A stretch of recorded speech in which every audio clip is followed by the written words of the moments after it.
My son was in the Army back during Desert Storm, but even then he wanted an MBA. He looked at a dozen schools, but only one offered the online education and flexibility he needed while he was in a tent in Iraq. Grantham University. Turns out that Grantham's been delivering affordable, relevant college and advanced degrees for over 65 years. Heck, if they can deliver a quality education to a soldier in a tent overseas, think about the flexibility Grantham can offer you so you can earn your degree too. It doesn't matter how complicated or full your life is, if getting a degree is on your bucket list, you'll want to do what my son did. You'll want to call Grantham. Find out how easy it is to get started on your education so you can check that college degree off your bucket list. Call Grantham right now, 800-910-1370. That's 800-910-1370. Flexible, affordable, relevant. Call 800-910-1370. Tired of paying outrageous prices for Viagra? Well, we have great news for you. Now you can finally get Viagra at huge discounts. Healthy Man allows you to save up to $500 on Viagra. Why pay U.S. pharmacy prices of $15 per pill or more when you can get Viagra for less than $3 a pill? Call today and get 40 Viagra pills for only $99. This can cost as much as $600 at your local pharmacy. You can't afford not to call us. If you want Viagra at the lowest prices, never pay $15 a pill pharmacy prices again. Get Viagra for less than $3 a pill. Call 1-800-516-7602 today and save up to $500 and get 40 pills for just $99. Healthy Man is fast, easy, and affordable. Operators are waiting at 1-800-516-7602 to take your call right now. Call 1-800-516-7602. That's 1-800-516-7602. Again, 1-800-516-7602. Attention business owners and independent contractors. This is a money-saving message from Tax Mediation Services. If your business owes $20,000 or more in taxes, we can help you today, right now. Listen, dealing with the IRS is no picnic. It's an intimidating and extremely stressful process, and you don't want to go it alone. Our attorneys know every law, every tax break, and every possible opportunity to help you resolve and reduce your tax debt. And if you owe more than $20,000, you may be at the top of their hit list. So don't take your tax debt lightly, because it will not go away on its own. The IRS can seize your bank accounts, your home, and even shut down your business. Call our tax experts today at 1-800-783-0810 and let us deal with the IRS while you focus on your business. That's 1-800-783-0810. Again, that's 800-783-0810.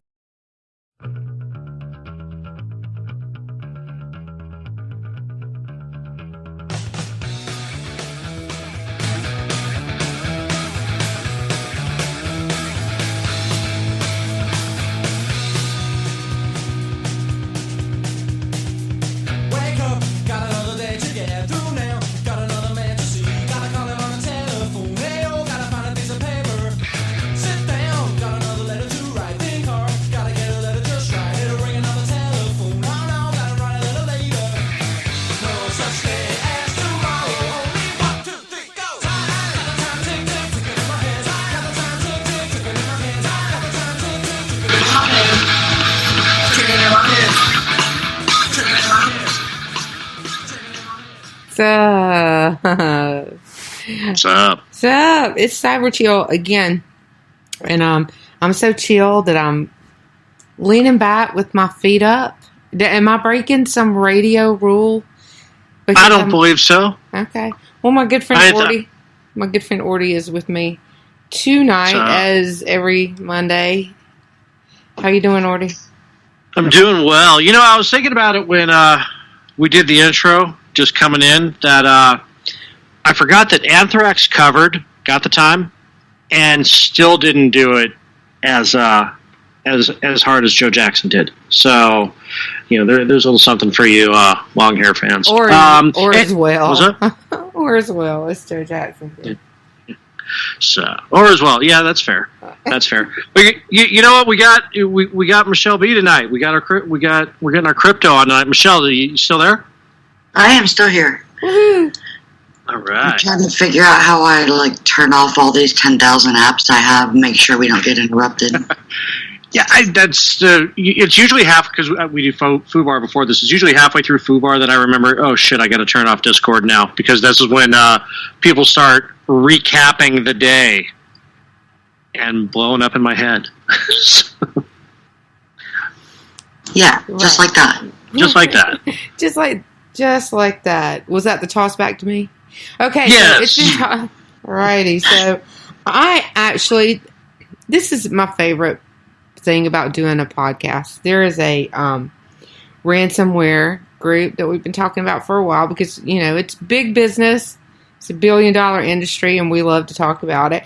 And one reason that we do talk about it, this is probably maybe for Michelle, because she hasn't been hanging out with us that long. One reason we do talk about it is so that you understand who the people are, or who the groups are, or kind of what is behind those ransomware attacks that we hear about, that you have to go through training for at your companies and stuff like that.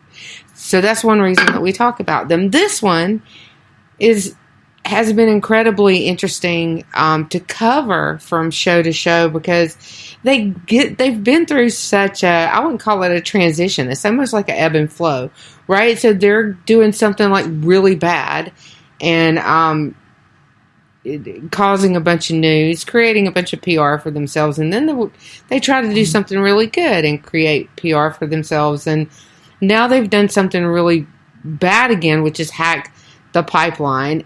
But this is a great piece of news. No, that's a horrible way to say it. This is a really interesting piece of news to come across for Orty and I, because we've been talking about this group for almost a year now. Yeah, we first started talking. They first popped up really, where people started figuring out. I mean, there was a rumor we talked about a year ago about some ransomware groups breaking up, and then the more elite of them were going to go form this new group called DarkSide. And DarkSide came into prominence last year, where they put out their statements saying, we're ethical in ransomware, in that we're not going to go against hospitals or education or NGOs or things like that. We're only going against people corporations that can afford it. In other words, we're making money. We're making money, so we're going where the money is. Well, yeah. Right. And then presenting it in an ethical way. This is why their PR machine fascinates me. Yeah, and especially with this one, too, because it's then they went after their heists, after a couple of heists, and they usually get between $200K and $2 million, depending, and they don't ask for any more than they think the company can afford it.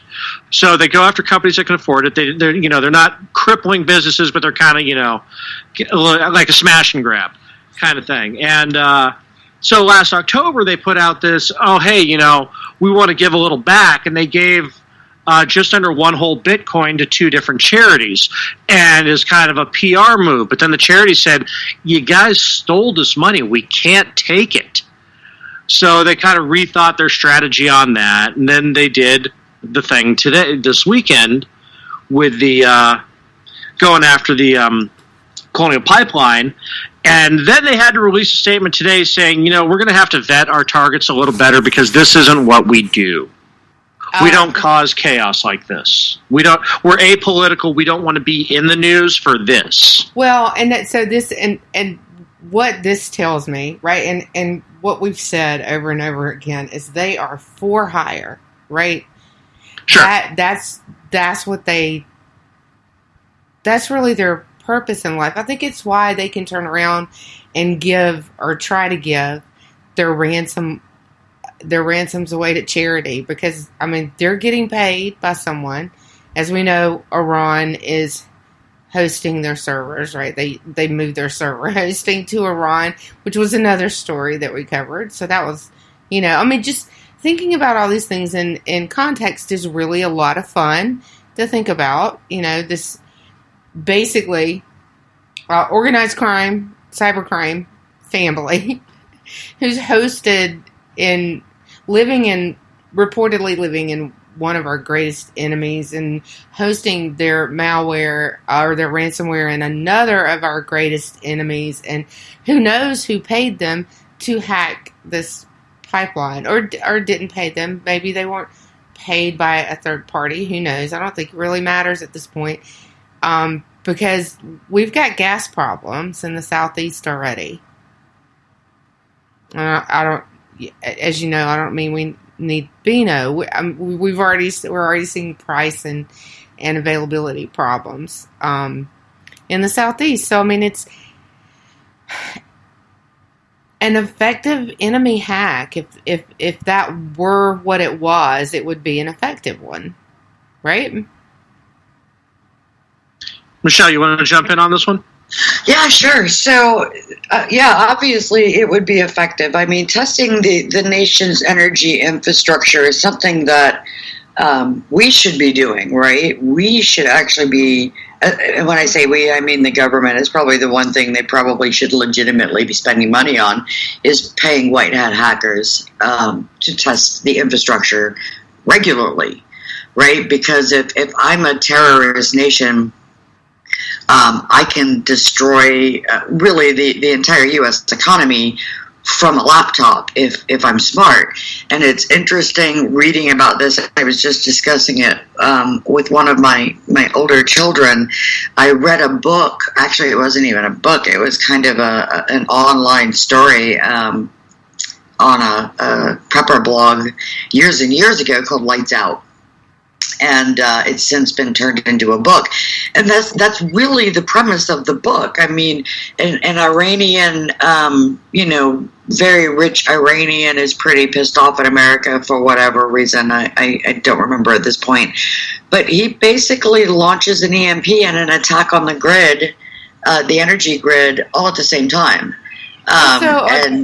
Which of course destroys, I mean, literally within a week, the inner cities in this country are in complete chaos.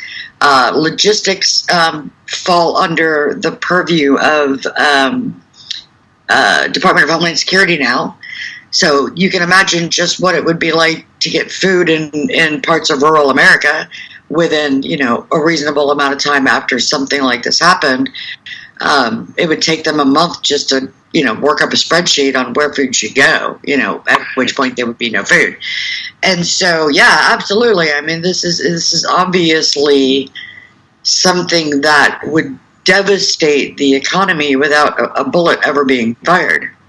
Yeah, well, and that's the concept of cyber warfare. I mean, we're still, Iran doesn't feel adequately avenged for Stuxnet, I don't think, which is another which is another good book to read or movie to watch to really understand kind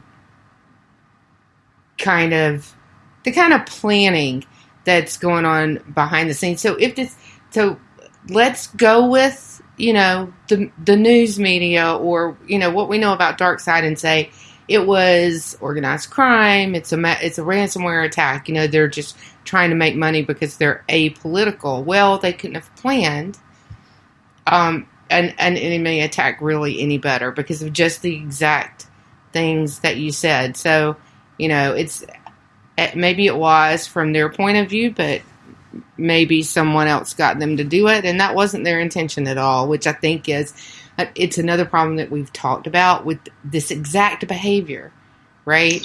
When Dark Side moved to Iran, this is the kind of thing that we talked about. Yeah, and we talked about, this is one of those things where, the government's statement today is, well, it's a private business. We'll let them determine if they get to pay the ransom or not.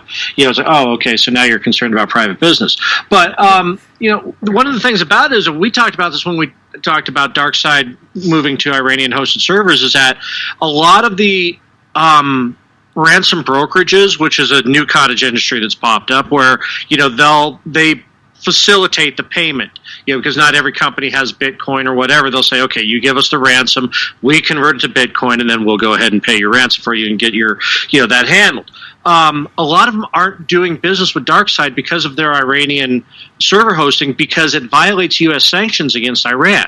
So here's a trick bag now that the government and this pipeline is in, is if they pay the ransom, they're violating U.S. sanctions. Right, and right. So we are actually in a place where there is a third-party payment processor for ransomware. Sure. Well, and we're discussing this like it's a.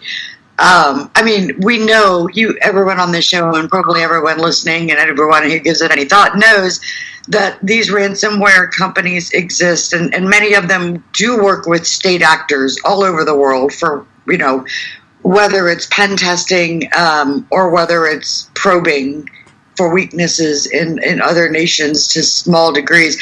And when I say probing for weaknesses in other nations, that doesn't necessarily mean something along the lines of say, like what just happened with Capital Pipelines. Like it's not just infrastructure probing.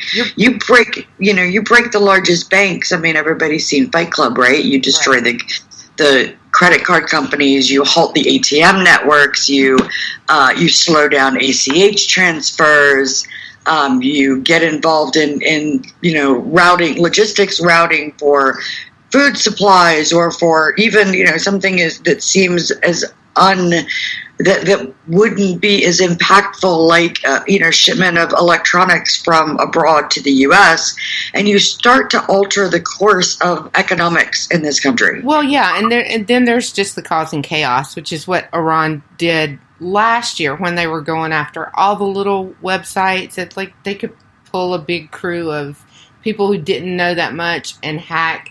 Oh, do you remember how many it was? It was hundreds. Yeah, they defaced a few dozen government websites, and it was just script. Altogether, it was hundreds. Yeah, altogether, all the sites that they hacked was hundreds, and people were scared, and everyone was talking about it because there was lots of publicity around it. But in the end, there weren't credit card accounts accessed or money stolen or any huge data breaches or anything like that. It was just a chaos operation where they just hacked and defaced websites until everybody was scared that they were going to get hacked by the Iranians.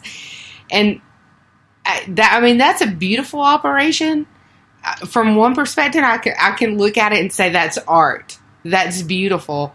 But from another perspective, I'm like, that is like the most pernicious, evil thing you could possibly do, that kind of psychological operation. So I kind of struggle with where I am. I hate it. I absolutely hate it. But on one hand, it was kind of beautiful. Well, but my question is, why isn't this shit air-gapped? I mean, really, this is infrastructure. We talked about it on an early show. If you want to bring America to its knees, shut down UPS's logistics. Air gap vulnerabilities are huge, and they've been kind of like in the wild, at least since Vault 7, if not before. I'm not that kind of red teamer to keep up with like what all the tools are, but air gap vulnerabilities have been around for a while, so it's not a guarantee. Which is the thing that I'm always saying, and the one thing that I know so little, but one thing that I do know is nothing is a guarantee. No firewall, no defensive system, no monitoring system, no alert system, no hardening, no nothing. Nothing is a guarantee. But you're right. That's the kind of thing those are the kind of stopgaps you put in place, but somebody can get around them. And this was ransomware, so they dropped it. Somebody clicked the link and they dropped it, or, they infected a website that somebody went to, or they sent an email. How they managed to get this information and lock things up is really irrelevant. The fact that the U.S. government hasn't declared them domestic terrorists. Right, yeah. The response to it, you could not... is bizarre. It is bizarre. Absolutely. Literally, probably the thing that should require the most government resources in protecting, which would be our power grid, is like kind of this blasé response by the government, is unbelievable and to me, like really surreal. It's like the one thing that they're supposed to do, they just, whatever. Yeah, whatever. Right. Yeah, there's. We don't want to interfere with private business. Yeah, well, everybody knows they work with Darkside, right? They're pen testing. They're pen testing all over the world and probably working with these same ransomware designers. Sure.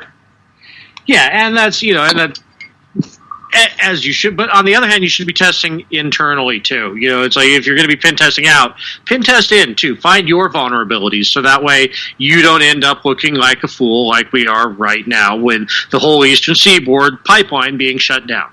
Yeah, but let's call it what it is. It's not pen testing; it's recon. Sure. Well, it should be recon. It's like Yeah, it should be recon, and it is recon, because, you can pen test another country's infrastructure all you want to, but what you're doing is probing for where you're going to hit it if you need to hit it.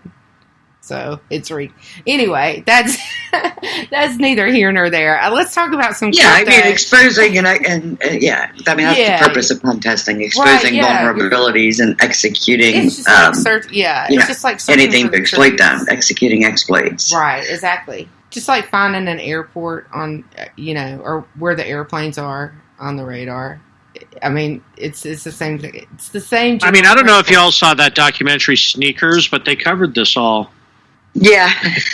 Yes. Yep, I've seen that documentary. Actually, is that like another one of those? Is that another hacker show? It's one of the first ones. It was. It had Robert Redford, Joaquin Phoenix, Dan Aykroyd, Sidney Poitier. It was a great movie. It was even back before that shit Hackers one. They're all bad. Ben Kinzer was in it too. Yeah. So now we're going to critique hacker movies. Yeah. We could, right? But they all suck. Mr. Robot was okay for a minute. So anyway, I can't believe you haven't seen Sneakers. Go see Sneakers. Okay, I'll see Sneakers. Anyway, crypto. Really want to know what made Ethereum blow up. Oh, that's simple. 3 little letters. NFT. Most NFTs are built on the Ethereum blockchain, Ethereum network. Most of the transactions involving NFTs happen on Ethereum, require Ethereum gas. As NFTs blow up, as they have continued to blow up even since the last time I was on here, that gets more exposure to the Ethereum network, the tools behind the NFT platforms, and the NFT payment systems, and voila. It's just this incredible marketing tool for Ethereum. Yeah, and it drags, some of the other shit coins along with it, like Ethereum Classic. Sorry. Yeah, I know. But, it does. They move tightly together, and, I finally, just taking a step back for a second, I finally got to witness what you've been talking about with Coinbase this weekend when I was waiting for Techno King to say something stupid on SNL that would pump some weird crypto up over the top. Gemini Exchange was 3 minutes ahead of Coinbase in their pricing, and I was checking it against CoinDesk. So for real-time pricing, don't use Coinbase. Never look. I know I say this every time. Don't use Coinbase. There's no reason to use Coinbase. Literally no reason to use Coinbase anymore. There might have been a reason 2 years ago. Definitely might have been a reason 5 years ago. There is no longer a reason to use Coinbase. And so, taking into consideration your audience, at least what I've seen of them, the reality is if you're going to venture into crypto right? Like, you cannot get your KYC back, ever. Once you do KYC on a crypto platform, you have just informed every agency in the, from intelligence to IRS, that you are a participant in the crypto space, right? Sure. Don't use Coinbase. It's no longer necessary. It's not like this. We have, Ask Jeeves, and that's it anymore, right? We live in an entirely new world of crypto, and just because Coinbase and other who shall remain nameless spend an awful lot of money shoving themselves into your Twitter and YouTube feed doesn't mean that's the right option for using crypto. And not just, for trying to maintain control of your money, which was the entire purpose of crypto to begin with, but because you are literally putting someone between you and your money, as you just experienced. So if you wanted to get into something like, the Shibu, or you wanted to take advantage of shorting Doge, you're never going to be able to do that on Coinbase, because no matter how much money they have, they can't control the entire network, right? I think, this is something I actually have been meaning to discuss on this show. I do a lot of support in answering general questions about crypto. And one of the things that happens when we have big run-ups on assets, any asset from Doge to ETH to Bitcoin, is people wondering why it costs so much and why it takes so long, right? Sure. Well, the networks get bogged down with demand. And that it has to be more lucrative for somebody to pick up and process, confirm your transaction. So you're in a bidding war to get your transactions through first. So if you're trying to trade, let's say you're one of those people who fancy themselves a crypto trader, you're not. Why would you do it on a platform that literally just decides, rather than deal with customer service issues, they're just going to cut off access to that particular asset, which is what Coinbase does. They can't handle the volume. They're not going to deal with the complaints. So they just make it almost impossible for you to get a hold of that asset. They just can't scale or won't scale to handle that. So the reasons to not use centralized exchange and trading platforms continues to mount. And I will continue to take every opportunity to remind you why you shouldn't be using Coinbase ever, for any reason whatsoever.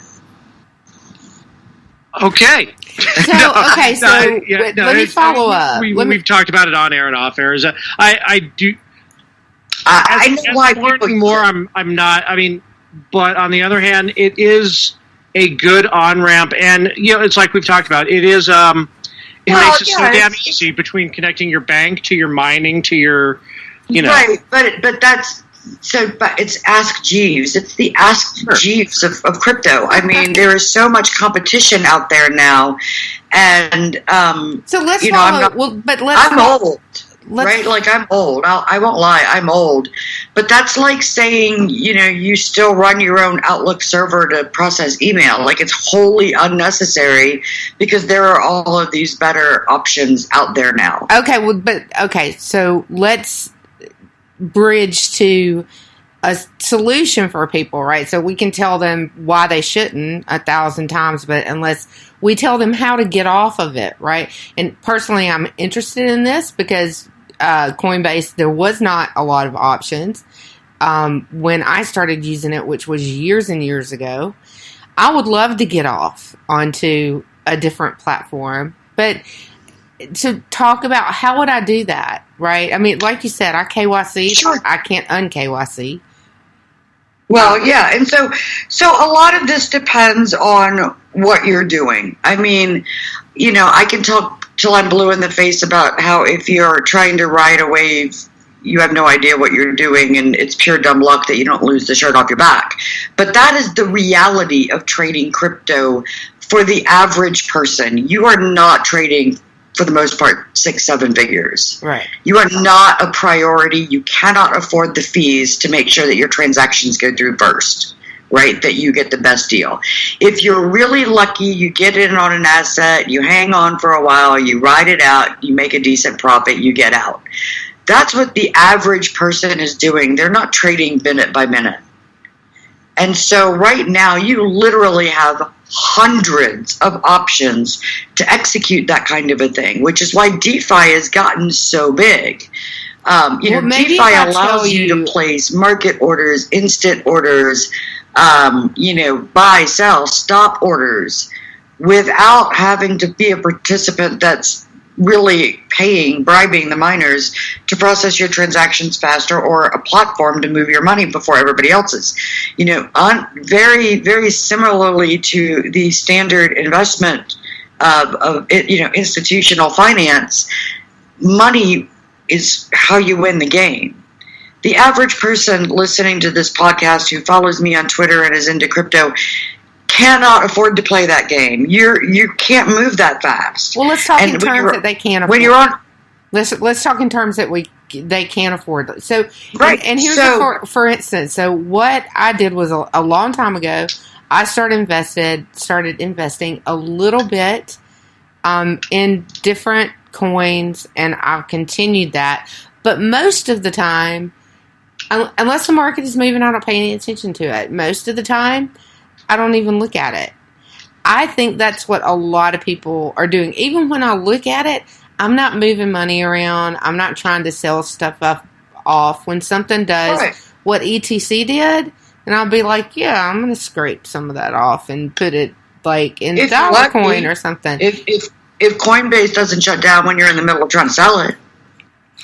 Fair. So, but that's why we're here, though. That's why we're having this conversation. We're trying to get people off of Coinbase. So people like that, where would they go, and how would they move their wallets from Coinbase to a solution? So a couple of options here. One, if people are like you and they want the ability to buy and sell or buy on occasion or whatever, and they don't really care about putting in limit orders or market orders or instant orders, you can use literally any crypto wallet on the market. I personally use Edge Wallet. They have built-in exchanges. They have access, like built-in accounts that you can go to Bitcoin ATMs if that's what you want to do. They have ways for you to buy, sell, swap. There's even some DeFi tokens in there so that you can earn a little extra on DeFi. Edge even has ways that you can buy gift cards, all from your Edge wallet. You never need another account. Some of their exchange options require KYC to participate. Some of them don't. But you are deciding at that point. You have 9 different options for exchange partners inside of a single wallet that supports dozens of cryptos. Like, they support every ERC20 token. They support the top 10 market movers by market cap. And that is more than the average person needs. And while I am an Edge devotee when it comes to wallets, with the ability to do all of the things you've been talking about, a lot of wallets offer that type of functionality these days. So it used to be, back in the day, you needed an exchange account, and most exchanges had a wallet, and people left their money sitting in their wallet on an exchange account. That is a custodial solution. What you're looking at is a balance. You're not looking at your crypto. You're looking at a balance on a screen, which means if that exchange shuts down, has technical issues, whatever, you don't have access to that money anymore. The end. You get to hope that they come back up, right? Right. A solution like Edge, and again, I will reiterate, I am Edge loyal, but there are other solutions out there if you find that something about it you don't like. A solution like Edge, when you look in your wallet, you're not looking at a number in a pool. You're looking at your crypto, right? You have access to the private keys and all of that. So in any wallet anywhere, if they don't give you the private keys, the only way for you to move your money, move that wallet, is to literally pay the fee to send it to another wallet, which triggers a transaction, which alerts the IRS that now you owe capital gains tax, because the IRS is very, very seriously trying to tax those transactions where you move it to a privately hosted non-custodial wallet. So just start there to begin with. Yeah, right? 2 of the wallets I use too. And, as we've talked about it, one of the things that annoys me about Edge is that it's entirely mobile. And well, there's a reason it's entirely mobile. It's a security issue. Sure. No, but I was just saying, as an example, I also use Koinami, which doesn't have as many features as Edge does, but it's a good desktop wallet. And Ledger Live. Yeah, and so, well, yeah. But you're actually storing, I hope, unless you're participating in a liquidity pool, you're actually storing those coins on your ledger. Yes. And just using Ledger Live is just a dashboard. That's all it Correct. is. It's just a Yeah, dashboard. exactly. Yeah. So No, with the Ledger, which is cold storage, your crypto is actually sitting on a piece of hardware. You access that via the Live app, but even when you don't have the Live app, that crypto is sitting on your hardware. Right. And so, and then again, for me, it's why are you into crypto, right? Why are you doing it? What's your purpose? What's your reason? And then recognize that there are tools out there that will meet that purpose, your needs. I don't use a desktop wallet because I could lose my laptop. Somebody could hack an account. Somebody could get a hold of my credentials. That doesn't happen if the only place you can access my crypto is on a physical device that's in my hand. Right? That can't happen. As long as it's in your hand. You can't. Well, even if I lose it, you have to have my credentials. Sure. Right. You got to have. Whatever you use to secure your phone, or your thumbprint, or whatever. Yeah. Right. Yeah. I guess you could guess my credentials, hack off my thumb. Whatever. But how do you get it back? How do you how do you get the crypto back if you lose your hardware wallet? If you lose your hardware wallet, so most non-custodial solutions, non-custodial meaning you are the ones that are holding it, not somebody else. Almost all crypto wallets, and I say almost all because protocols vary, have a private seed. I don't have to actually send my Bitcoin from my Edge wallet to, say, Trust Wallet or Koinami. I can import my private key, and that same balance appears there. The wallet isn't a part of that software. The display of the wallet is a part of that software. And that's the great thing about crypto and why you should maintain control of it. If I wanted to actually import my Bitcoin wallet that shows up for me in Edge into something like Koinami, I just import my private keys and my seed phrase. And that exact same balance is now showing up in my Koinami wallet. Okay, so I think the answer that I was trying to get to is that you have a key for your crypto, and your key is on your hardware wallet, and it's in the software that you're using. So it's the same key that represents your wallet, and that doesn't change. Well, it can be. I mean, right, obviously, yeah, but so we're you talking can have 100 Bitcoin wallets, and they're all let's different. assume that we're talking about a situation where it is, right? So, because you're talking about the same wallet, it has one key, or it has one identifying hash, right? So when you put that wallet with that one hash that identifies it on a hardware it will show wallet, up in any piece of software. Right, on a hardware wallet, that means that you have hardware that represents that crypto, just like you have an account on Coinbase that represents that crypto. No, absolutely not. And that was my whole point. When you log into Coinbase and look at your account balance, you are looking at numbers. When I log into my ledger and look at that balance, that crypto is physically on that wallet. Okay. And that same crypto can also be physically on your hardware wallet. No, that's what I'm talking about. A ledger is a hardware wallet. But it's represented in different places, is what I'm saying. And the way that it can be represented in different places is because it has an identifier, a unique Except for you're not getting your private keys from Coinbase. You can't get them. Well, okay, so I probably should have used a different example for but that's the whole point of why I'm saying this. The reason you shouldn't use Coinbase is because you don't control your crypto on Coinbase. But you have no access to your private keys. What I'm trying to do is shut down your access at any moment.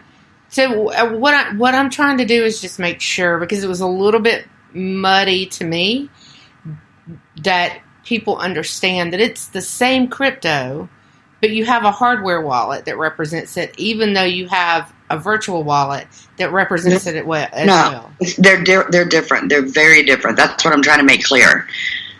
Unless I literally import my private key into my ledger, my wallet on my ledger is a different wallet than my software wallet.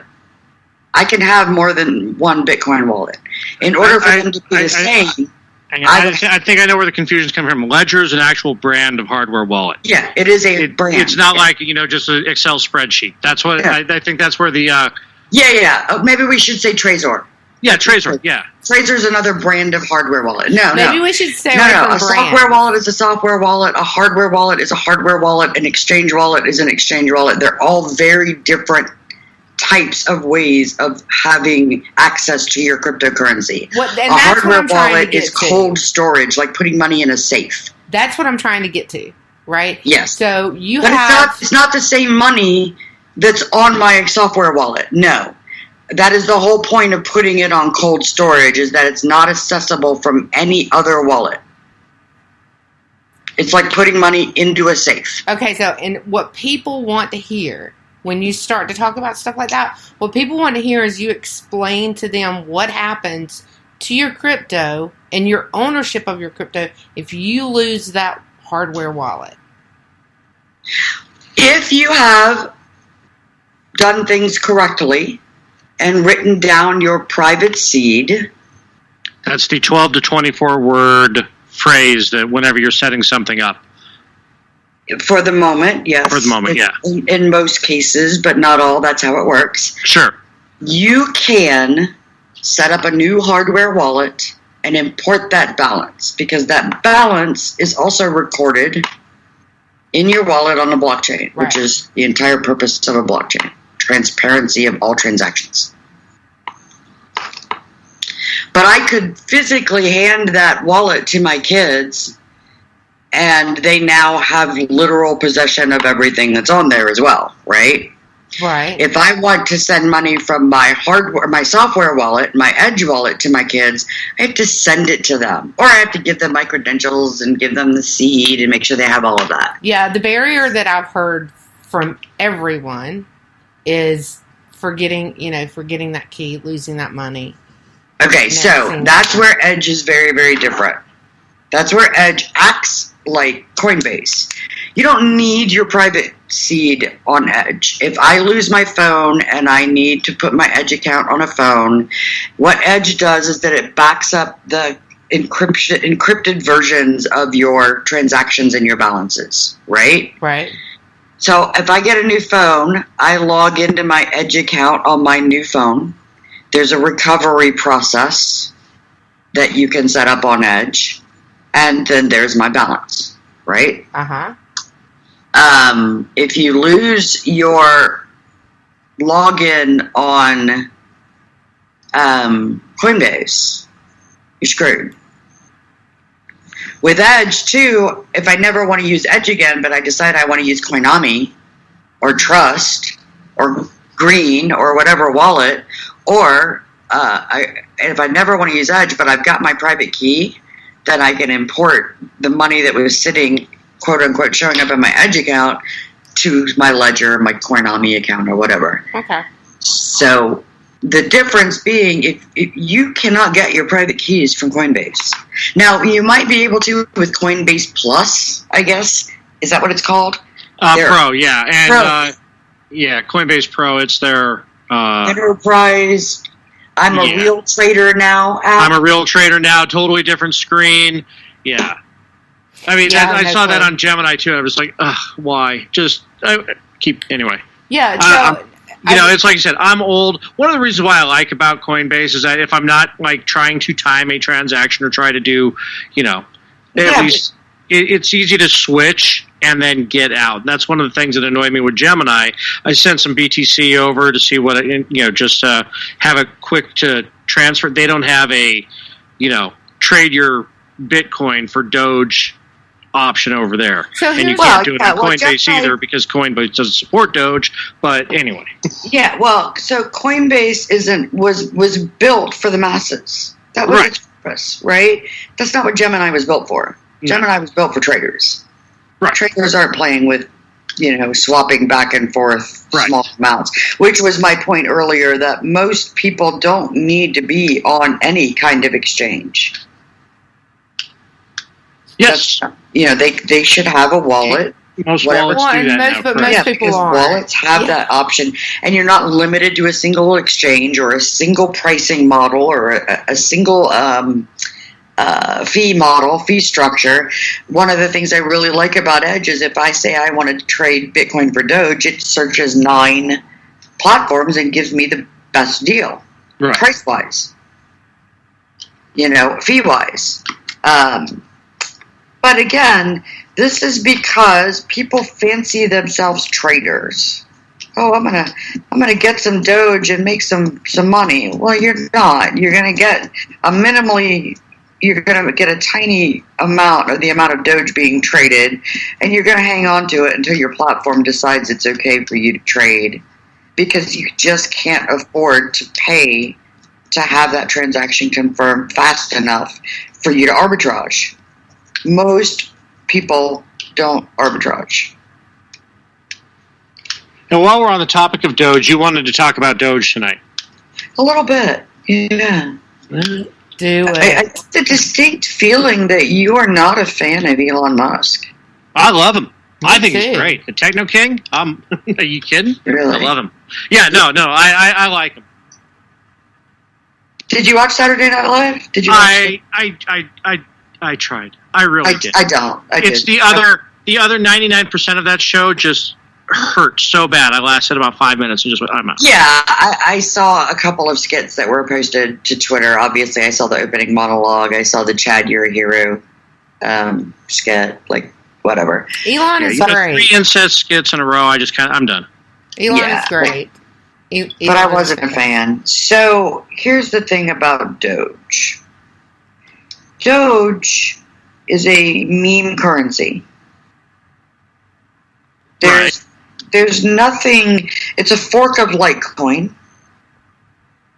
And if Doge becomes useful, it's because a group of people decided to make it useful. It's not anything particularly spectacular in the world of crypto development and problem solving. It hasn't had a team of dedicated developers for years. So the only reason people are buying Doge is because somebody talked about it. That's it. It's trolly. It's Wall Street bets. It's trolly. I don't think it's trolling. I mean, Wall Street does this all the time, right? It's called market making. Yeah, it's literally called market making. Me and my friends are gonna support this company. It's what happened with GameStop. Right. It's what's happening with Doge is exactly what's happening with GameStop. The reasons are different. It was a big FU to Wall Street when it happened with GameStop, but now it's just for fun. Also, make Dogecoin worth $1. That's the game. Yeah, but also it's not that different than what Wall Street does with currencies in emerging economies. I mean, really? I mean, is it really that different than them saying we're gonna buy out all? Well, when the IMF says it's going to loan an emerging economy a bunch of money so that they can improve infrastructure so they can participate in the market and that drives the value of that native currency up, no, that's market making. Exactly. I mean, that's pretty much the same thing, but This is a game. And if you're lucky, you make a little bit of money, right? If you're lucky, you ride the wave of the game and make a little bit of money. So, Doge investors, and I use that term very loosely, by which I mean average person who, put a couple hundred to a couple thousand into Doge, kind of got screwed in the last 2 days because somebody decided they wanted to play a game. So Doge didn't drop because Elon Musk was on Saturday Night Live. Or because Elon Musk tweeted, be careful about what you invest in. Or because Elon Musk said in an interview, yeah, it's kind of a game, right?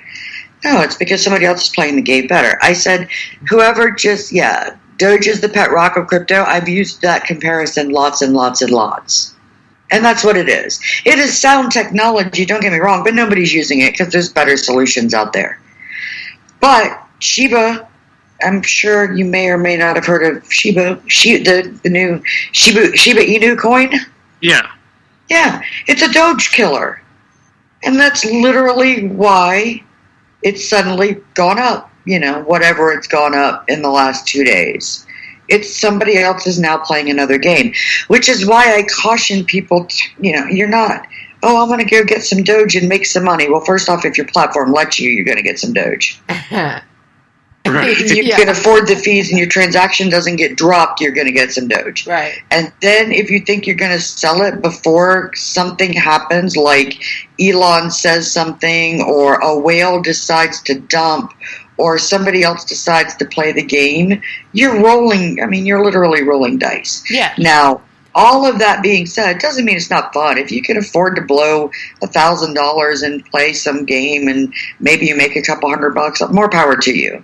But if your expectation is that using something like Coinbase is going to let you play that game, it's not.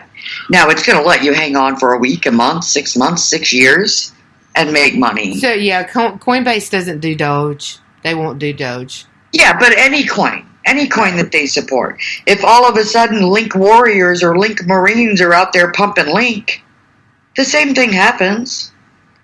Right. Yeah, the way I explained Doge to someone is like, okay, so you're in a casino and you're always betting on Black 13. Yeah, there's a good chance that Black 13 can come up, but let's be honest, the real reason why you're doing it is because it's metal as fuck. Right, that's why.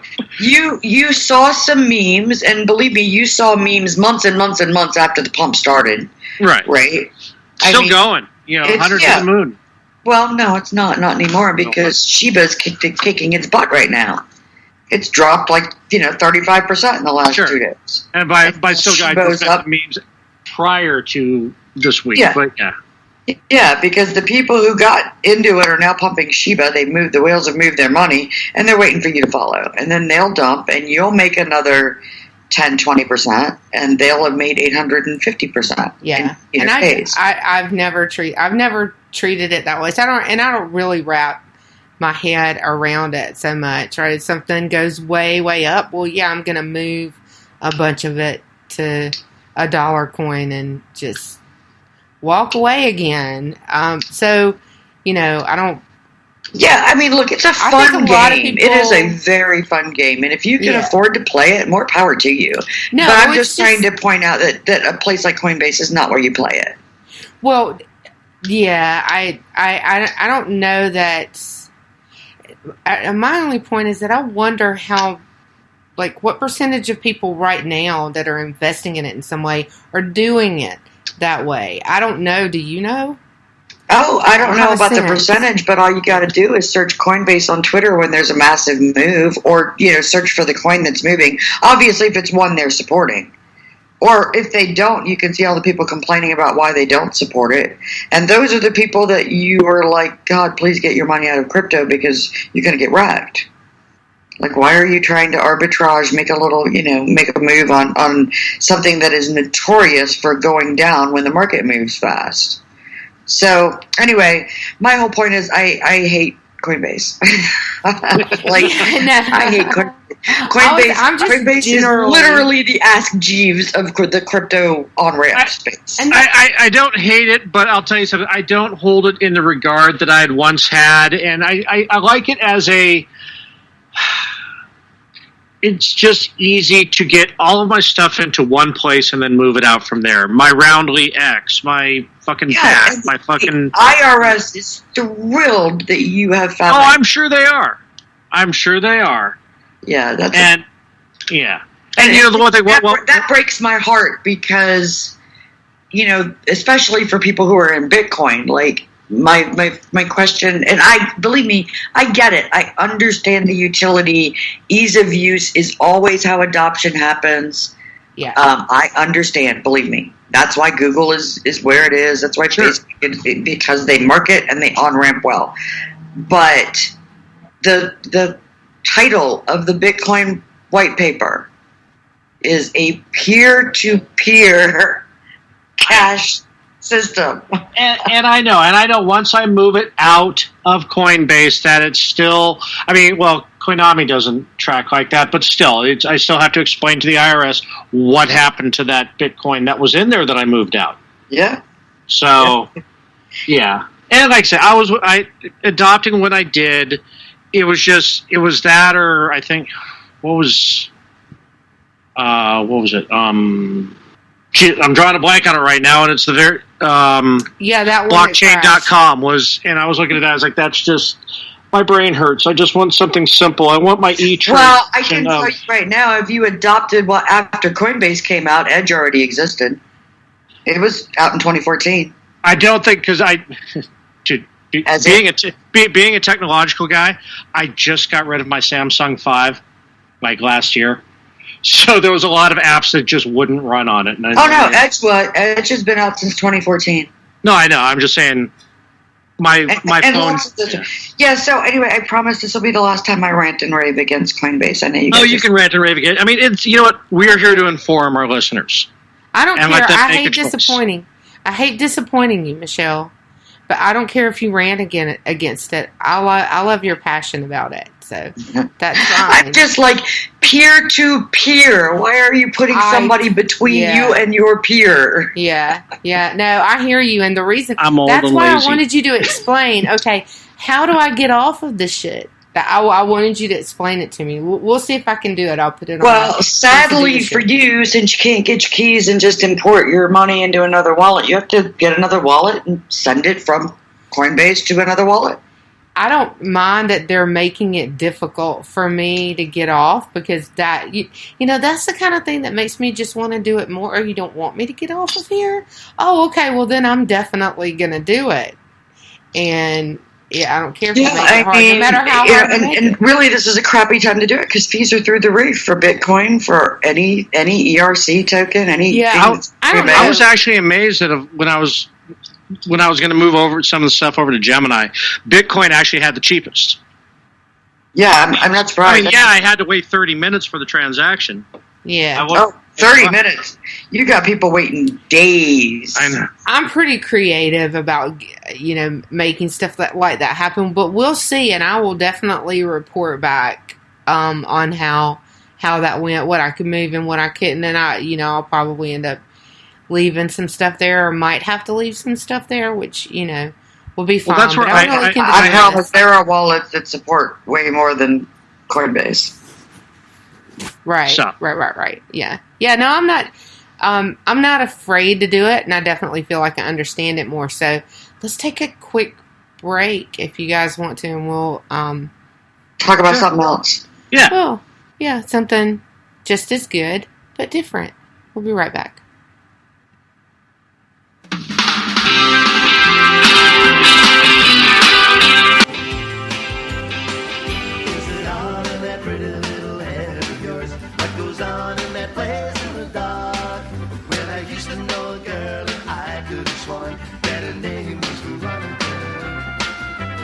Used to have a carefree mind of her own and a delicate look in her eye. These days I'm afraid she's not even sure if her name's Veronica. Do you suppose the waves and hands and eyes are on her colors come to hide? All the time she laughs alone to shout her name and sleep.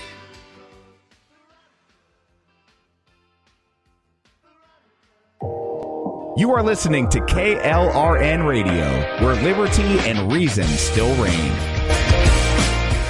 Hi, I'm Jay Farner, CEO of Quicken Loans, America's largest mortgage lender. Spring will be here soon, so if buying a new home is on your to-do list, right now is the time to call Quicken Loans. Learn about which mortgage options make sense for you and get a jump on your competition. With our exclusive Rate Shield approval, the low rate you lock today is protected for up to 90 days while you shop for your new home. With a Rate Shield approval, if rates go up, your low rate stays locked. But if rates go down, you get that new, even lower rate. Either way, you win. Talk to us today at 800-QUICKEN or go to rocketmortgage.com to take advantage. Here's another great reason to work with us. For a record 9 years in a row, J.D. Power has ranked Quicken Loans highest in the nation in customer satisfaction for primary mortgage origination. Again, to lock in today's low mortgage interest rate and get the security of our exclusive Rate Shield approval, call us today at 800-QUICKEN or go to rocketmortgage.com. For J.D. Power award information, visit jdpower.com. Rate Shield approval only valid on certain 30-year fixed-rate loans. Call for cost information and conditions. Equal housing lender. License in all 50 states. NMLS number 3030. Hi, welcome to the Subway ad for the new Sesame Ginger Glazed Chicken Signature Wrap. How would you like it? I'll take a... Sports announcer at home? Yeah, how'd you... We just know. My wife picks up the new Signature Wrap. It's got double the rotisserie-style chicken mix with a sesame ginger glaze. She appears annoyed at me, but she shrugs it off. Those sweet and savory flavors are calling her name. She lifts the wrap and... she takes the bite! Incredible! And now she's closing the door on my... Subway, make it what you want. Limited time only at participating restaurants. Double meat basement, average 6-inch sub. I'm little teapot, short and stout. Here is my handle and here is my spout. No, Dad, like this. When I get all steamed up, then I shout, tip me over and pour me out. This is WWE superstar Roman Reigns. It only takes a moment to make a moment. Take time to be a dad today. Visit fatherhood.gov, brought to you by the U.S. Department of Health and Human Services and the Ad Council. KLRN Radio has advertising rates available. We have rates to fit almost any budget. Contact us at advertising@klrnradio.com.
I'm not singing. We're back. We're back, Eddie. I'm not singing, you're singing. I'm not singing, you're singing. So we're back with Michelle for some more crypto. I don't know what we were going to talk about because since it's all about me, we covered my topics first. Well, one of the things we touched on it last time Michelle was on when I was talking about the Bermudan government using Stellar, and one of the sidebars of that topic was CBDC, which is central bank crypto, basically. You need one of those sound effects, really disgusting, obnoxious, vomiting sound effects every time you say CBDC. Yeah, I know. Okay, I'll work on that. It is so anti-crypto, but it's one of those things, okay, it's emerging, we kind of have to explain it. You know what, we do, and it's funny because it's kind of a buzzword, right? In the crypto space, it hasn't super got out there to the general public yet. And one of the reasons I think it hasn't got out there into the general public is because CBDCs are inevitable. They are coming. They are already in the works. Americans have been using a CBDC for 2 decades, right? Every time you whip out your debit card, you're not physically moving any money. Every time you use your credit card, every time you do an automatic ACH payment, you are not moving any of your money physically, right? Yeah, you're not even writing a check. No, you're literally not moving any money. Someone somewhere is moving some ones and zeros around, so your balance changes. Your available balance changes. So the definition of central bank digital currency is literally a fiat-backed currency that operates in the same way that an encrypted digital currency does, without necessarily the blockchain, in an open public blockchain. At no time when CDBC, when the U.S. dollar is fully converted into a CBDC, will you ever have access to a public blockchain ledger. It's never going to happen. No, it's a closed ledger, and that's kind of one of the things that's antithetical about CBDCs is that, like you said, it's not on the blockchain. It's not out in the real space. It'll still have a very limited number of gatekeepers on it who will process the transactions. Like, I'm trying to think of a sci-fi movie where people use, credits, right? Demolition Man.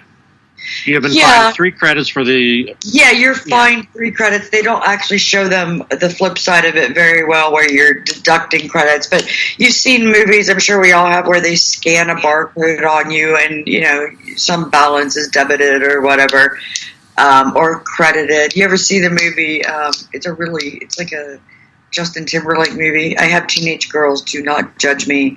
Called In Time. Yeah, it's called In Time. Yeah. I love JT with a mic in his hand and up on stage doing his thing, but as an actor, but anyway, so In Time works very much that way, except for instead of money, you earn time to live. Right.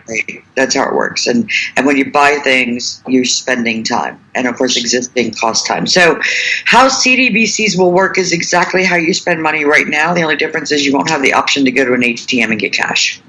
Right, so and this is coming. A lot of people are really who don't really understand it, are bullish about the crypto yen, and because China is going to be one of the first major countries that goes online with it, and this is going to be revolutionary. Well, it really isn't. It's like you said, it's a debit card. Just now, you have even less control over your money because there's no physicality to it. Even though these are supposed to supplement fiat currency, not replace it. China will be the first one to replace it. Well, so China's actually already done it. There is a digital yuan. There's a digital yen in Japan. Iran is already working on this. We are too. It'll be a while before cash is completely phased out. It'll take an act of Congress, but it will happen. It is going to come. So. Somebody mentioned the fifth element. Yeah, very much like that. So the reality is in the United States today, almost no one pays with cash, and very few businesses prefer it. They would prefer you do a credit payment, even though for the moment it costs them money. But what the bigger concerning issue about central bank digital currencies is, if I want cash right now, I could go withdraw every penny I have in my bank account and shove it under my mattress or bury it in the backyard. Once central bank digital currencies are the only accepted currencies in the country, you no longer have that option. You will fully understand just what power central banks have. So remember, going back in history, confiscation of gold? Sure. That was done ostensibly so that you just weren't trying to have this payment mechanism that was at the time still kind of familiar and accepted in places, and centralized control of the money supply and flow of the money supplies in the central government. But getting rid of cash does that completely, ultimately, and irrevocably. And it is coming. Another scary thing about central bank digital currencies is you and I are talking currencies and we're talking money, but China has already shown you that there's other ways to impact your central bank digital currency, and that is by employing something like a social credit system. Very much like Demolition Man, very much like In Time, whereas if you do something that the state doesn't like, and maybe ultimately an employer, that money can be moved. You think it's bad now, like the IRS can go in and take money out of your bank account, or the child support office can, attach your wages and your assets or whatever. When you literally have no way to pull that money out of government control, you are completely out of control of your own quality of life. Wake up one day and a CDBC screw up on the bank has wiped your entire system out, or Amazon owns 1/3 of the country and you're late for work, so they debit that out of your credit account, right? You have no control over your own quality of life at that point. And so the answer isn't to fight against CBDCs because they're a done deal. How quickly remains to be seen, but they are a done deal. Everyone listening to this show is already used to living under that system. You think you have some control because right now you can still go to an ATM and get a little bit of cash. But most of you don't. Most of you whip out your credit card or your debit card, or you pay online with an ACH, or you send PayPal, or Cash App, or Zelle, or Venmo, right? But you think you're in control of your money, and for the moment you have a little bit. If you have cash, you have a lot more.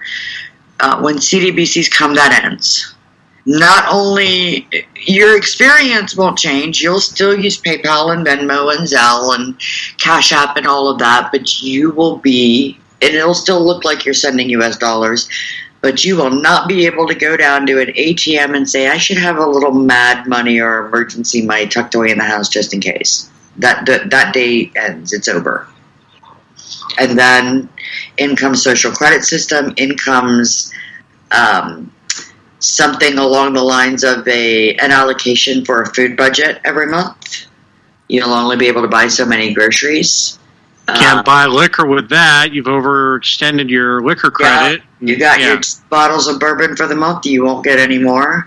And, of course, this creates black markets. And what do we think the black market is going to operate on? I mean, you can only trade so many chickens for bourbon. You don't keep chickens. Almost nobody listening to the show keeps chickens to trade for bourbon or anything else. Yeah. So what do you think is going to work, right? Most, and I'm sticking with Americans here because as advanced as we are, we're also kind of very, that chicken where anybody's ever kept chickens, you know how you get a chicken to go to sleep, you tuck its head under its wing? Yeah. Yeah, well, that's where most Americans live, with their head tucked under their wing. Yep. They're comfy and they're warm and they're cozy. And then they wake up with their head on a chopping block. And that's what CDBCs is. It's a chopping block that removes your financial autonomy and independence. Crypto is the opposite of a CDBC. Most crypto, not all crypto. And where you store that crypto will make a big difference. Coinbase is already complying with the IRS. Most gleefully, just follow them on Twitter. They're happy to tell you. So when the IRS tells Coinbase to shut off your Bitcoin account because you've already bought too much bourbon and it's been discovered that you're spending your Bitcoin on black market liquor, Coinbase is going to say, yes, sir. Sure will. Absolutely will do.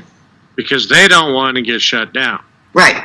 So, there you go. I'm, and do I sound like a nut job? You know what? I still use my debit card. I still use my credit card every day. It's easy. It works. I also take payment in Bitcoin and I keep it in a non-custodial solution. So, it's the equivalent to shoving cash under your mattress. When CDBCs happen, your cash will be worthless. It'll be illegal for someone to accept it. So it won't do you any good. And this is what I was talking about a while ago, is that if you spent this pandemic not coming up with a barterable skill, you wasted your time. Yeah, or making good friends with somebody who's got a still or a chicken farm or right. an apple orchard or something like that. Yeah, for sure. For sure. Yeah.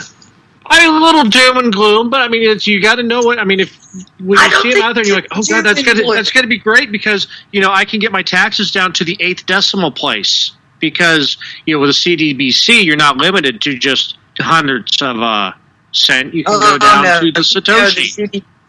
In order to be adopted and functional within the disgustingly antiquated financial tracking system we have, a CDBC will be limited to 2 decimal places. You see, it becomes less valuable to the government the more divisible it is, which is another great difference between what will happen with a CDBC or CBDC and crypto. I mean, Bitcoin's divisible to lots and lots of decimal places, meaning that I can get a lot more bang for my buck, but it becomes less valuable to a government if you are able to make that more divisible and more fungible. So, and I don't think it's doom and gloom. I mean, inevitable is inevitable. Ignoring what's inevitable and not planning for it, that's doom and gloom. Waking up one day and realizing you might as well use the dollar shoved in your mattress is fire. You know, framing it on the wall as a piece of art, using it as toilet. That's nostalgic. Remember those? Oh yeah, I've got somewhere. I've got stamps. You know, legal tender stamps and legal tender notes. Yeah. I've still got a couple silver certificate notes. You know. Yeah, and so that's doom and gloom. Waking up one day to realize you don't have a solution for that, you didn't have a plan for that, that's doom and gloom, you're screwed. But knowing that it's coming, planning for it, that's not doom and gloom, that's being more prepared than 99.9% of the population. And I'm certainly not advocating that go turn all of your US dollars into Bitcoin right now. Convince everyone you do business with to accept Bitcoin. I'm not saying that because no one is going to do that right now. Get everybody on Square, damn it. No, not Square. No. I know. No. Also custodial. Right. No, so what I'm saying is, in the same way those of us who went through this pandemic might buy an extra couple packages of toilet paper every couple of months, pick up a little bit of crypto. Pick up a little bit of Bitcoin. You don't need a lot. It's not expensive. You can buy $20 worth of Bitcoin and just let it sit there. And if you think you've missed the boat on crypto, that it's all too high, too expensive, you haven't. You really haven't. We're still very early in the adoption curve of crypto, and even Bitcoin, which has been around 12 years now. So. Not everybody is ready to dive right into being a crypto adopter. Some people are ready to jump in and be a little bit of a crypto investor. I tell everybody, look, you have a retirement plan or a savings plan, put 1% into Bitcoin. 1%. Yeah, so we talked about it. What got me into it, I was listening to Glenn Beck one day, and he was talking about take the money that you would spend on going out to dinner once a week. Take that money and once a month, just buy some crypto with it. It doesn't, and just, you can do worse. I've spent more money on a bar tab than I spend on crypto on a monthly basis in the past. So, well, look, the phrase is get off zero, and that's kind of what I tell all of my no coiner friends. I'm like, you're not no coiners, you're future coiners, right. And all you have to do is get off zero. Everyone is a future coiner, whether it's a cryptocurrency or a central bank digital currency. You're all future coiner. That is inevitable. Like, you have no choice about that. It's just going to be how diversified is your little bag of coins going to be. And, I don't think it's salacious and dangerous advice to say just get off zero. Whatever that looks like, get off zero. Yeah. I would be remiss if I didn't tell you that you're still early to crypto, and the experience has gotten so much easier. And you don't have to watch it every day, but it's still fun. It's no matter what your goal is, whether, like you said, whether you're investing or whether you're just putting a little bit away for retirement, or you're just hedging your bets against collapse. It's still kind of fun to look at it go. Yeah, but you gotta be able to control that FOMO, like the whole Doge thing, right? This is my strategy. I don't own a bunch of shit coins. I just don't. I think I've said before, I invest in things because I'm a solutions maximalist, and if I think a project is presenting a good solution that's gonna stick around or more, I might invest in some way or another, whether it's, getting a little bit of a pre-token or picking up a little bit on the market or whatever. But I always set a goal. So I had Doge. I got it years ago, and I totally just looked at it for years sitting in my wallet and thought I'm never going to do anything with this. And when Doge price started to rise, and I'm not embarrassed to say this at all, I'm sitting there looking at Doge and I'm like, Doge just hit a penny. Wow, that's crazy. Doge just hit 2. wow, And then I was like, you know what? I don't want to sit here and watch Doge. This is not my retirement plan. I don't have enough that's going to make me rich no matter how long I sit here on it. It would have to go to, a lot of money for me to get rich off of the amount of Doge I had. So I set a number. I'm like, okay, here's my profit margin that I want to make. It looks like it's within reach. And when it hit it, I sold. I don't regret that at all. I don't look at the gains after that I might have lost, right? But Bitcoin is very different from me. I don't sell Bitcoin. Bitcoin is a part of my retirement plan. It's a part of my entire, basket of investments for my future. So I don't look at the bull bear thing happening on Bitcoin, but absolutely it's fun to watch the price go up and down. So even if you're just getting off zero and you buy 100 shitcoins, set yourself a reason for each of them and a goal for all of them. And, we would be remiss to point out, too, is that some of those shitcoins, while they're inexpensive, they also do give a good APY. So it's like if that's your goal, like you said, manage your expectations. But, if you're going to touch into it, if you want something that feels real and familiar, look for those. Yeah, I think we spent some time on DeFi before. The options that are available with DeFi and DeFi for me comes with great caveats. There's no insurance. It's coming. There is insurance coming, by the way, for crypto investments of some kinds. But FDIC for crypto that isn't an FDIC. That's awesome. Yeah, there are absolutely products coming out that will insure certain types of investments in crypto. Lending in particular, if you're making a market, you're providing liquidity. Not only are you going to be able to get a reasonable APY if you're a liquidity provider and a market maker, but you might be able to protect yourself for a very small premium against, catastrophic loss. Those things are absolutely coming because the crypto market is now big enough. And the services offered are now familiar enough that a lot of people are interested. I don't know if most people are aware, but if you happen to have gotten off zero and you happen to have, say, a Bitcoin or two, if you were lucky enough to get there, you cannot sell your Bitcoin and you can leverage your Bitcoin for a loan. It's collateral, right? You get a 70, ratio of 70% to whatever loan. And, not only are you getting a loan, and usually they're relatively reasonable rates right now, but you're also providing liquidity for great liquidity pools and making markets for other places. It's great.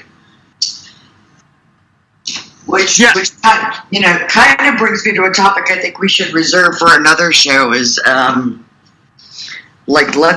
full on discussion of what a market maker and liquidity pool do. Ooh, yeah, let's do that. I like that. Like, most people are already familiar with it. They already do it, especially if you know how a credit union works. Right. But it's so fascinating in the crypto space. I mean, it's super fascinating in the crypto space to watch all of these traditional financial tools being improved upon. And a lot of people will say, well, they're not being improved upon, right? Like, because it costs so much to do this and it costs so much to do that. But those are the same people who never paid 6 points on a mortgage. Or don't know what I just said. Right. Plus, I bought a house for $250,000 and it only cost me $6,000, really. Well, I loaned my Bitcoin to a liquidity pool, borrowed against it, and not only did it not cost me anything, but I made $10,000, right? That's an improvement.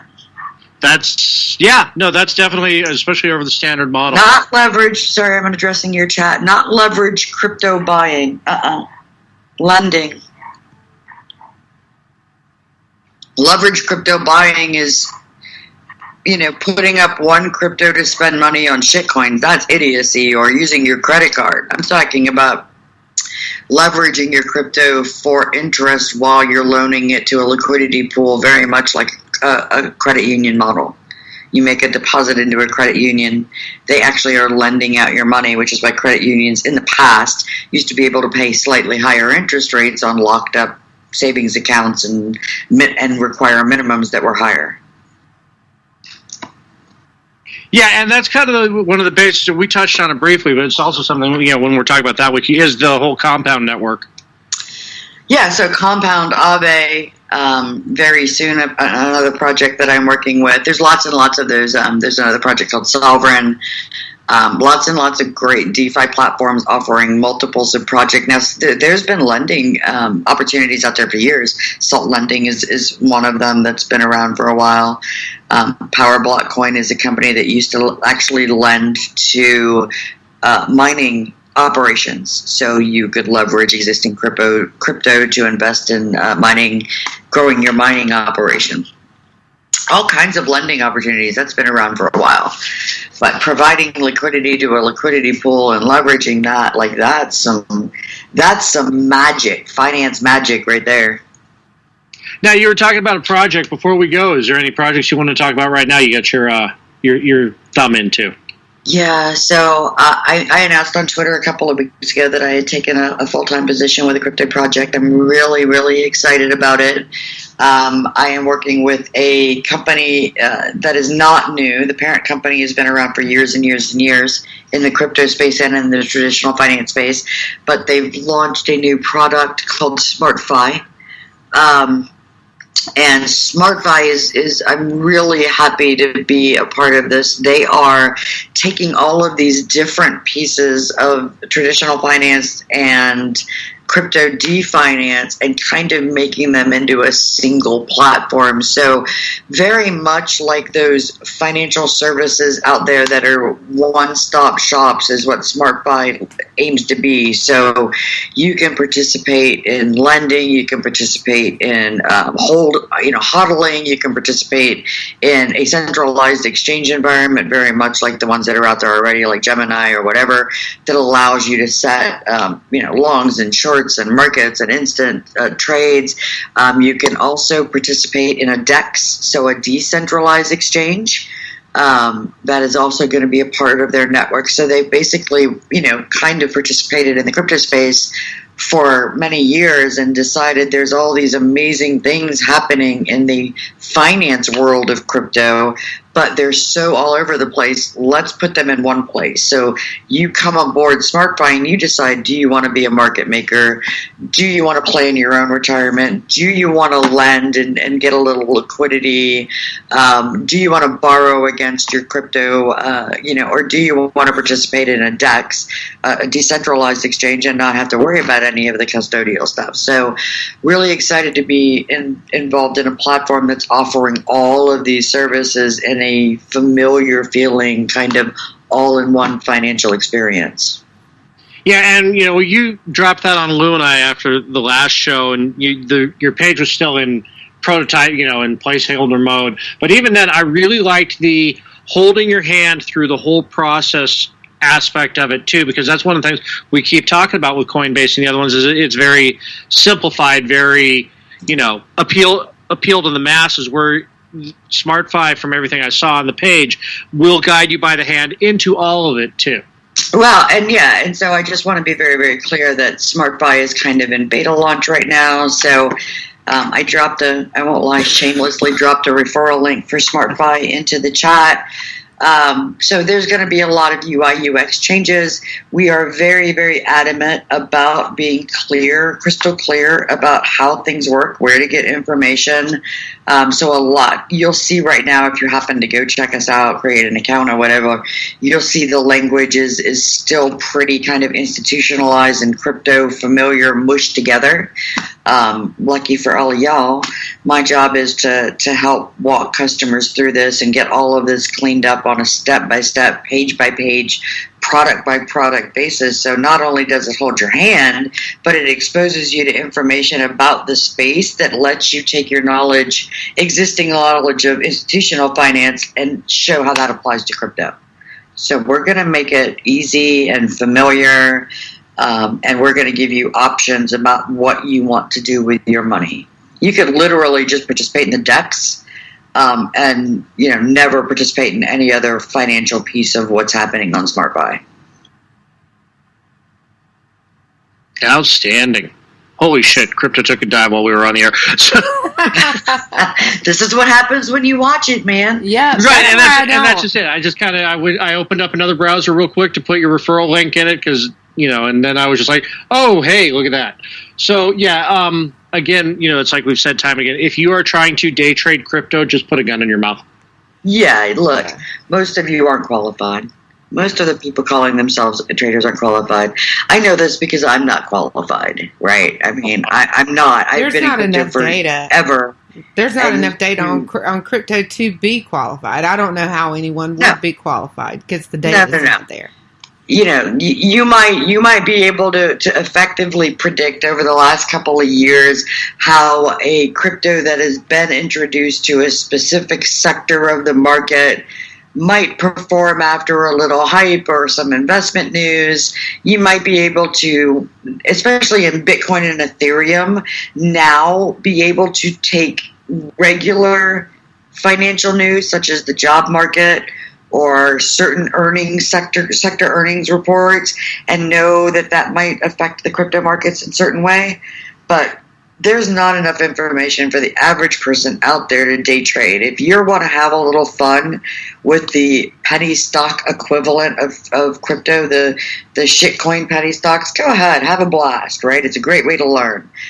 But the average person absolutely shouldn't be emptying their bank account to make money on crypto. JC, that's a great point. It didn't take a shit. It's just on sale. That's right. Crypto's on sale right now. Some serious buy signals happening in the market. Yeah. It didn't dip that much. Like I wouldn't call it a flash sale or anything like that. No, I mean, for only being on the air for 90 minutes, having a 3% drop in my portfolio. I mean, it happens. Dollar cost averaging, my friend, then the price doesn't really matter. That is, and that is one of the things, again, the thing with Coinbase is you can DCI with it and roundly attaches nicely. If you don't know what roundly is, it rounds. It's kind of like Acorns with stocks. It rounds up your purchases, and then when you set a point like $45 or whatever, then it buys whatever crypto on whatever exchange you tell it to. Yeah, and I remember we've talked about this. I'm in a little bit of a different situation. I get paid in crypto. A good chunk of what I get paid in crypto. And so dollar cost averaging for me really means paycheck averaging. Sure. So I don't dislike the idea of roundly. My concern, again, is that I really have issues with... I got into crypto a lot for ideological reasons and places that are jumping out there with compliance and things like that, which means if you're attaching a debit card or a credit card or a bank account, they are complying. They have to comply with KYC or AML. So I have personal issues with that. But in terms of, is that a great way to get into crypto? Sure. I'm a huge fan of Lolly and Fold, man. I've been using Lolly too because being in California, the whole Albertsons, Vaughn's, Safeway Pavilions chain is on Lolly. So every time I buy my groceries online, I get a penny I get 1% in crypto. I'm so jealous, right? Like I wish my groceries were on crypto. I'd be flying high. But Fold, I can do that with Fold, right? So so I kind of between Purse, Fold, and Lolly, I've altered my shopping habits not to use those services specifically, but always check those services first. Sure. You put Lustre on there too, and it'll also find the best price or the best option for you. And and these are all browser extensions. Right. Except for Fold. Fold is not except for Fold.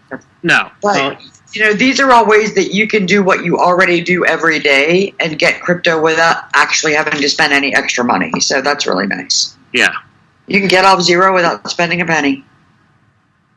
It's like all those people that used to do extreme couponing, right? Yeah. No, it's nothing like that. It's nothing. Don't say that. Don't say. All right. So we're wrapping? I think we're wrapping. Okay. I think we're wrapping. All right.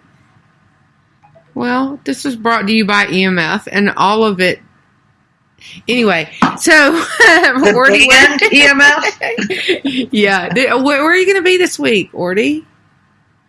Actually, I heard rumor that Rick may be back, so I'll probably be back on Robinson and Horty on Wednesday. If not, then you can always find me on Minds MeWe and Twitter, and then I'll be back around on Monday with you and Sam on FUBAR. Michelle, where are people finding you nowadays? If you're really lucky, you can catch me here and there on Twitter at Gold's Girl. I'm super, super busy with the whole Smart Fi thing, but occasionally I make it on there. Other than that, occasionally I make it on Minds. And if you happen to be in the Miami area and swing in by a certain crypto conference in a couple of weeks, you can catch me there. Excellent. Very cool. Lou, how about you? Oh, well, I'm producing Aggie and What's His Face tomorrow at 9. That would Except be Aggie gonna be there. Slager. Yeah, I think Aggie's not going to be there yet, but I decided I'd show up anyway because we thought that's what she would want. And the red wine at 9 on Wednesday. So 9 Tuesday, 9 Wednesday, back here Monday at 10 with you. And thanks, guys, for tuning in to the monthly crypto show with Michelle. We will be back next Monday. Have a great week. And don't click the links. Links are spoofy. Hell Hydra.